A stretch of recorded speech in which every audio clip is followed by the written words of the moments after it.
Assalamualaikum warahmatullahi wabarakatuh. Jumpa kembali dengan Guru Bangsa Channel. Channel yang ikut serta dalam mencerdaskan kehidupan bangsa. No hoax, no fitnah, no namimah. Tiada dusta, tiada fitnah, dan tidak ada adu domba. Saudara, kali ini saya akan menyampaikan beberapa hal yang saya peroleh dari setengah hari Jumat ini yang cukup bagi saya sangat membanggakan, membahagiakan, karena kita bisa mengawali hari ini dengan ikut serta dalam pengajian. Yang kedua, kami juga pas di pengajian itu ketemu dengan salah seorang guru saya yang di sini. Beliau adalah ahli nuklir lulusan Jerman, dan kita berdiskusi. Dia mengeksplor tentang apa yang saya lakukan. Saya katakan bahwa saya hakikatnya adalah holistic medicine. Saya terapi tidak hanya dengan satu metode, tapi terapinya dengan memadukan berbagai aspek kesehatan atau aspek kedokteran, termasuk aspek yang paling penting dalam pilar kami adalah aspek spiritual, aspek tauhid, yakni apapun jenis terapinya, apapun jenis penanganannya, penentu kesembuhannya hanya yang di atas, hanya Allah Subhanahu wa Ta'ala. Sehingga saudara sekalian, apapun penyakit yang Anda hadapi, obat apapun yang Anda bisa dapatkan, yakinlah bahwa itu semua akan bermakna ketika kita betul-betul pasrah kepada Allah Subhanahu wa Ta'ala. Berdoalah jika akan meminum obat atau melakukan terapi. Jangan lupa bismillah, karena apapun hal baik yang tidak diawali dengan bismillah itu adalah terputus. Jadi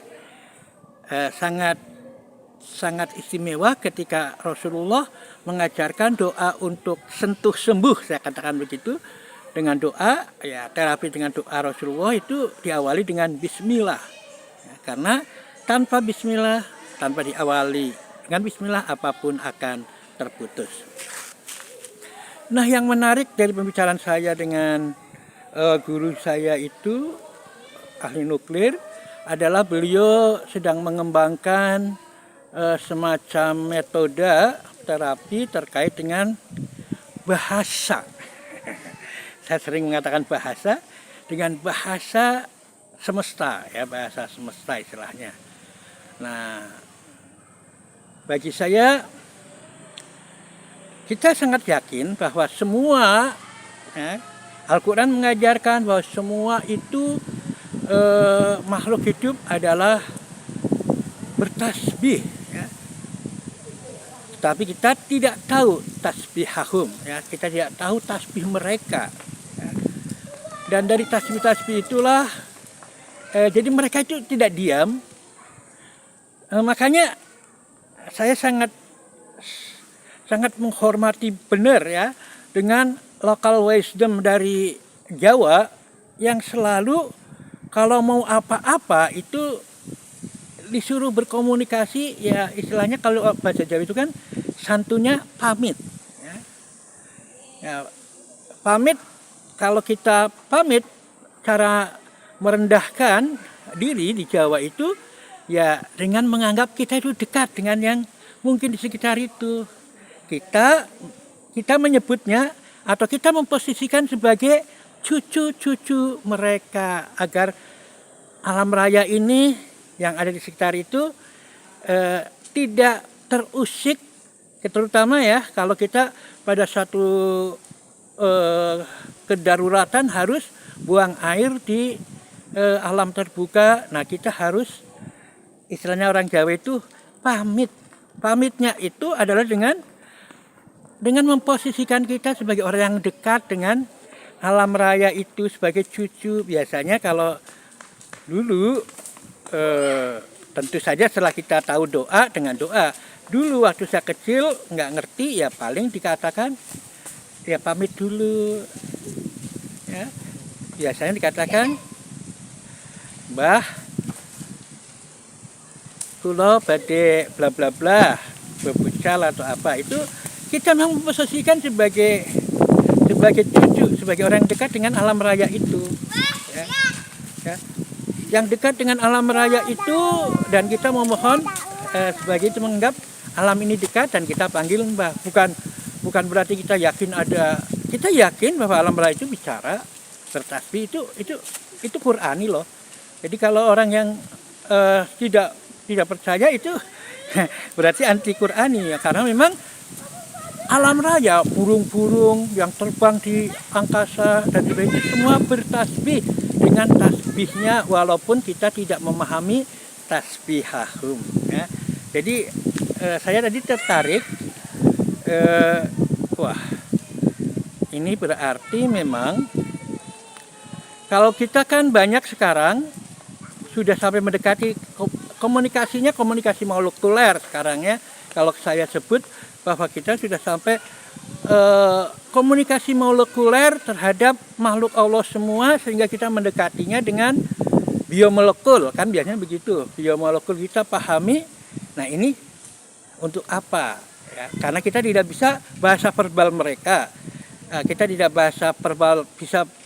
bisa memahami bahasa verbal mereka, sehingga kita banyak melakukan eksperimen untuk sebetulnya untuk mengungkap manfaat itu. Semuanya adalah ini untuk apa itu sebetulnya kita untuk menangkap bahasa non verbal, bahwa dia itu untuk apa. Nah, mungkin kalau kita yang tadi yang saya tangkap dari guru saya ahli nuklir itu, dia akan menangkap itu. Misalnya ada yang ahli bahasa bakteri, dia itu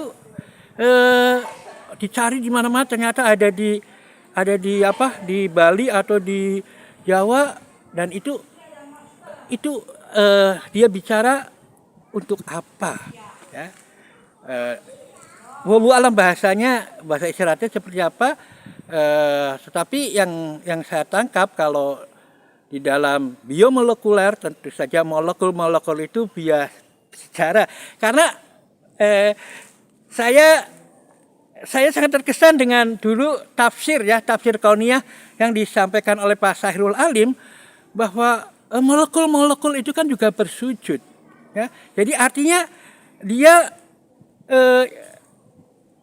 diciptakan kan dengan bitakdiro, dengan takdir tertentu. Jadi dia untuk apa, dan dia diciptakan untuk apa. Yang pasti semuanya adalah Robbana ma khalaqta hadza batila. Nah, disinilah kesuhudan atau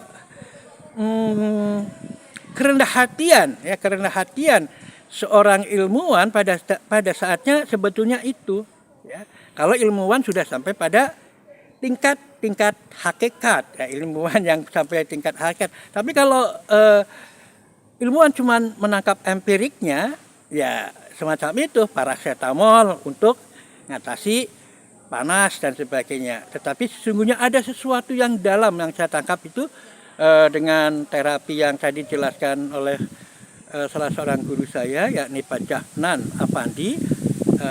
Kitabnya nglotok dalam makna bahasa kitabnya, karena memang beliau putranipun Pak Romo Kiai Haji Afandi, ya. Jadi betul-betul dalam bahasa kitabnya juga ini, dan saya bilang, ya saya pakainya metode ini. Nah, tapi bagi saya ini tadi belum sempat disampaikan, yang terpenting bagi saya itu apapun metodenya, bahwa yang terjadi adalah kuasa ilahi. Ya. Jadi bukan karena batu itu bicara itu untuk apa, tumbuhan itu bicara untuk apa, atau yang empirisme itu kita bisa melihat setelah melalui eksperimen itu untuk apa. Tapi yang terpenting adalah bahwa kita yakin semua itu kalau memang diciptakan oleh Allah itu tentu saja akan memiliki guna. Rabbana ma khalaqta hadza batila. Keseriusan kita mendalami, atau kalau kita dalam bahasa tasawuf itu selulup mencari hakikat-hakikat, itulah yang sebetulnya pada akhirnya adalah bisa ma'rifatullah, ya, bisa menenangkan hati kita sebagaimana Nabi Ibrahim alaihissalam minta bukti kebangkitan dengan 4 eksperimen burung merpati. Itu adalah bukan karena Nabi Ibrahim tidak percaya, Nabi John percaya, tapi bagaimana eksperimen itu, ainul yakin itu bisa sampai mengantarkan pada hakul yakin. Itulah yang terpenting sebetulnya dalam barangkali pembelajaran sains, terutama di lembaga-lembaga Islam, harus dimaknai. Tanpa pemaknaan maka yang terjadi adalah kesombongan intelektual. Nah, ini yang barangkali inti yang akan saya sampaikan adalah bahwa semakin kita memahami, semakin kita selulup, semakin kita bisa ma'rifatullah, semakin kita tahu bisa mengafirmasi bahwa la ilaha illallah wahdahu la syarika lahu mulku wa lahul hamdu wa huwa ala kulli syai'in qadir. Mudah-mudahan bermanfaat. Billahi taufiq wal hidayah. Wassalamualaikum warahmatullahi wabarakatuh.